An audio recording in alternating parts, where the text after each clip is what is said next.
Ada berkat di balik pemuritan.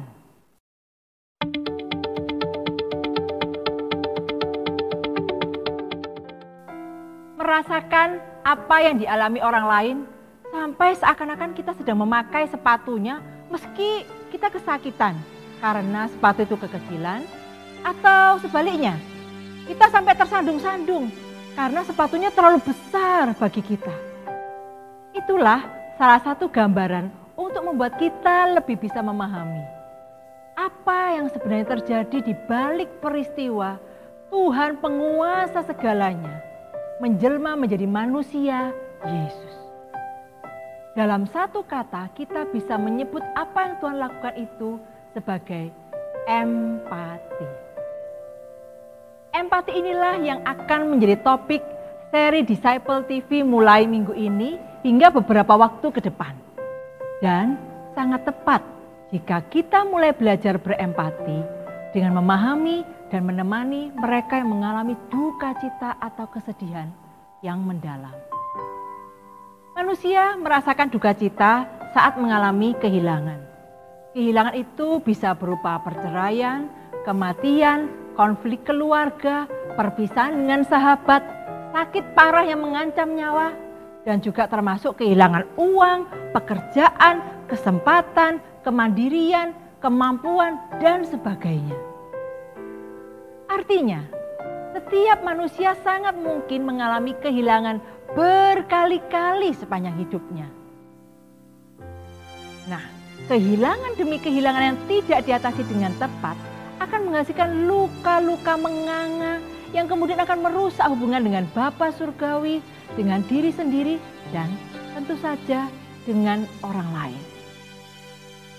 Menyadari apa saja yang dialami orang-orang yang kehilangan hal penting dari hidupnya akan membuat kita dapat menolong mereka secara efektif. Dengan demikian, kehilangan justru dapat menjadi jalan menuju kebahagiaan sejati dan bukan penyebab kehancuran hidup. Pada awalnya, pengalaman kehilangan bisa mendatangkan syok atau rasa terkejut yang hebat. Saat syok, sebagian orang akan tampak histeris atau sebaliknya beberapa lainnya akan tampak datar-datar saja.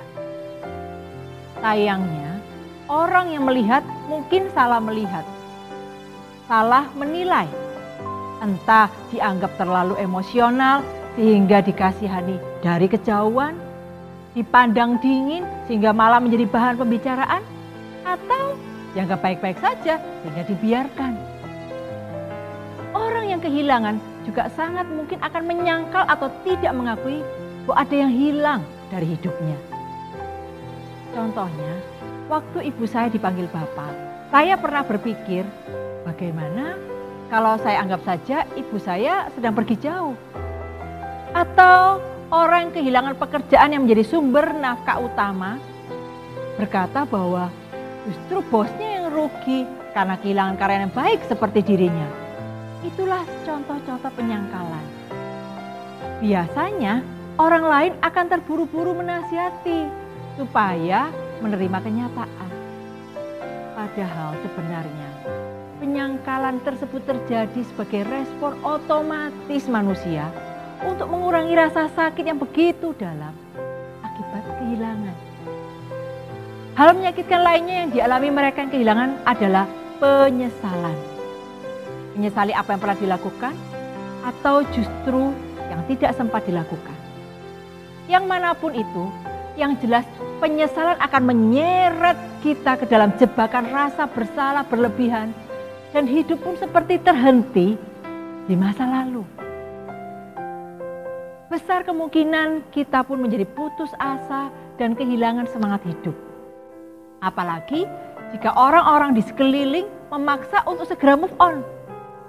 Karena mereka tidak memahami betapa menyesakannya bayangan-bayangan yang mendatangkan penyesalan itu.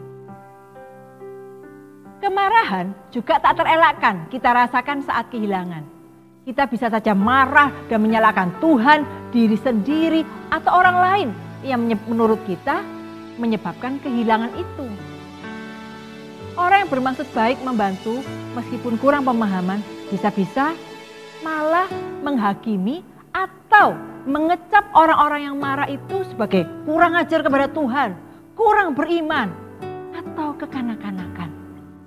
Mereka tidak menyadari bahwa sikap seperti itu membuat orang-orang kehilangan dan menunjukkannya dalam kemarahan, malah akan semakin menjauh dari Tuhan dan komunitas.